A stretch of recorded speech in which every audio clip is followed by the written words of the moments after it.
अच्छा, ये निषाद राज कैसे बना, राजा कैसे बन गया? इसकी एक बहुत प्यारी कथा है बाबूजी। जब ये निषाद राज बालक छोटा ही था, तो अब निषाद राज तो बना नहीं था, निषाद ही बालक था। इसके पिता जो है बार बार इसको राम कथा सुनाते। अयोध्या नगरी है, वहां के राजा महाराज दशरथ हैं, उनकी 3 रानियां हैं, उनके यहाँ राम जी प्रकट हुए। तो राम जी के जन्म की पूरी कथा, आचार्य जी, राम जी के जन्म की पूरी कथा इसके पिताजी सुनाते और वो बच्चा सुनता। सुनते सुनते इतना प्रेम राम जी में हो गया कि बार बार कहता कि मुझे एक बार दर्शन कराने ले चलो, एक बार राम का दर्शन मुझे करना है, एक बार दर्शन मुझे करा दो।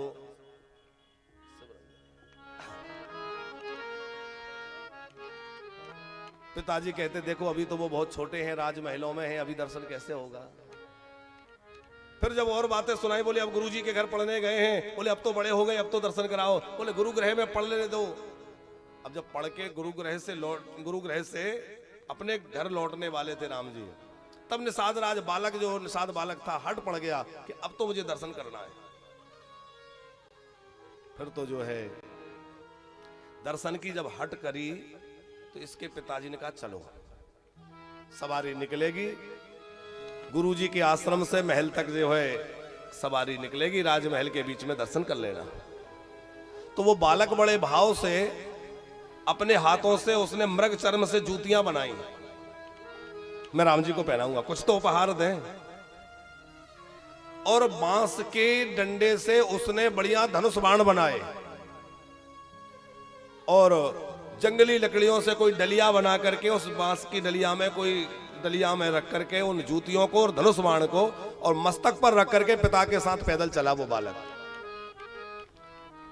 राम जी की सवारी आ रही थी, चक्रवर्ती नरेश महाराज दशरथ रथ पर विराजमान हैं, उनके साथ में चारों कुमार रथ में विराजमान हैं, हजारों हजार सैनिक सुरक्षा में खड़े हुए हैं, प्रजाजन दर्शन के लिए खड़े हुए हैं, पुष्प वृष्टि हो रही है, जय जयकार हो रही है, मंगल वाद्य बज रहे हैं और भगवान की यात्रा, राम जी की शोभा यात्रा निकल रही है।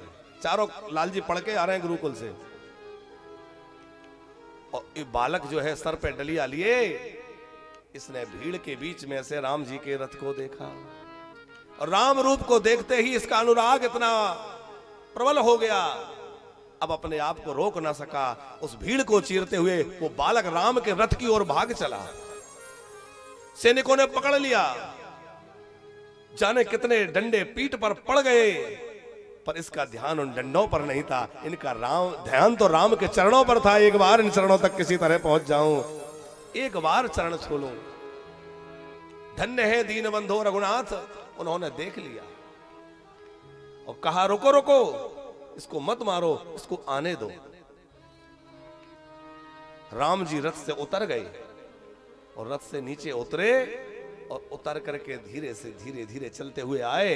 बालक दौड़ कर गया, राम जी के चरणों में साष्टांग लेटना चाहता था। राम जी ने गिरते गिरते उस बालक को पकड़ लिया और उठा करके हृदय से लगा लिया। तू मेरा मित्र है, ऐसा कह के उसको अपना मित्र बना लिया। वही मित्रता हो गई।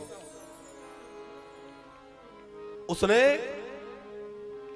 वह डलिया में से जूतियां, धनुष बाण निकाले, आंखों में पानी भर के राम जी से कहा, भगवान आप राजा है, राजकुमार है, मैं आपको कुछ ज्यादा दे तो नहीं सकता, लेकिन इस दीनहीन की ये छोटी सी भेंट स्वीकार कीजिए। पर धन्य है प्रभु, वो आपके वैभव को नहीं देखते, आपकी विलासता को नहीं देखते, वो आपके हृदय के भाव को देखते हैं। राम जी बहुत सुंदर जड़ाऊ जूतियां पहने हुए थे, उन्होंने वो जड़ाऊ जूतियां तो निकाल दी और उस बालक के द्वारा लाई हुई जूतियों को बड़े आदर के साथ ग्रहण कर लिया, धारण कर लिया। प्रभु सारंग धारण किए हुए थे, अपना सारंग धनुष जो है रथ में रख दिया और बांसों से बना हुआ वह सामान्य धनुष जो बालक लेकर आया है उसको बार बार देखते हैं, प्रत्यंचा खींचते हैं, लक्ष्मण को दिखाते हैं, देखो लक्ष्मण कितना अच्छा धनुष है, मेरा मित्र लेके आया है। कि जान तो प्रीत रीति रघुराई, जानत प्रीति रीत रघुराई। विनय पत्रिका जी विनय पत्रिका में गोस्वामी तुलसीदास जी कहते हैं कि प्रेम निभाना यदि कोई जानता है तो केवल और केवल हमारे ठाकुर जी जानते हैं।